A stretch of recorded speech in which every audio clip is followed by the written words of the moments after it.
Pemirsa, Kementerian Kesehatan RI sedang mewaspadai kenaikan angka kasus COVID-19 di Indonesia.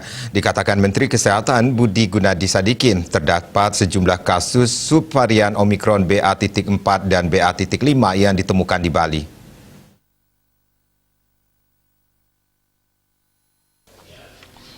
Dikatakan Budi dikutip dari kantor berita Antara, subvarian itu memicu kenaikan kasus di Eropa, Amerika, dan Asia. Varian under monitoring VUM seperti Omikron, BA.4 dan BA.5 sudah ditemukan di Indonesia, termasuk 4 orang di Bali.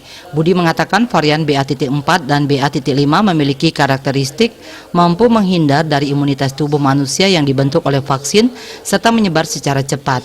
Data dari Pusat Pengendalian dan Pencegahan Penyakit CDC Amerika Serikat melaporkan, subvarian Omikron BA.2.12.1 adalah bentuk dominan COVID-19 yang saat ini yang beredar di Amerika Serikat.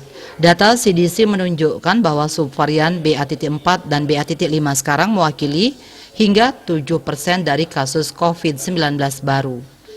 Budi mengatakan 4 kasus BA.4 dan BA.5 terdeteksi di Bali pada Mei 2022, sedangkan hasil penelitian genom sequencing terkait hal itu telah diterima Kemenkes pada Kamis 9 Juni malam. Kenaikan kasus COVID-19 di sejumlah negara termasuk Indonesia dalam 3 pekan terakhir disebabkan oleh varian baru, bukan disebabkan liburan atau hari besar.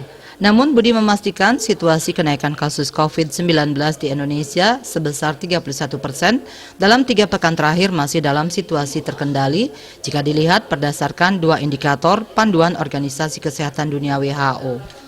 2 indikator yang dimaksud diantaranya positivity rate atau proporsi orang positif dari keseluruhan orang yang dites.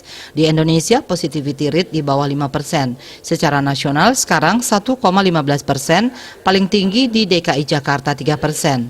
Untuk itu Kemenkes sedang berupaya mencegah peningkatan angka kasus di wilayah DKI Jakarta dengan mengintensifkan pelacakan kasus dan penegakan protokol kesehatan. Indikator kedua, kata Budi, adalah transmisi komunitas atau angka penularan SARS-CoV-2 di masyarakat. Untuk indikator transmisi berdasarkan ketentuan WHO adalah 20/100.000 penduduk per pekan. Sekarang Indonesia sekitar 1/100.000 penduduk.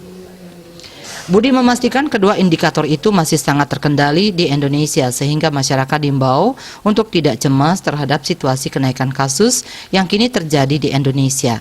Menurutnya yang terpenting sekarang adalah vaksin dosis ketiga atau booster, dan jika berada di dalam ruangan yang padat upayakan tetap menggunakan masker. Bali Post melaporkan.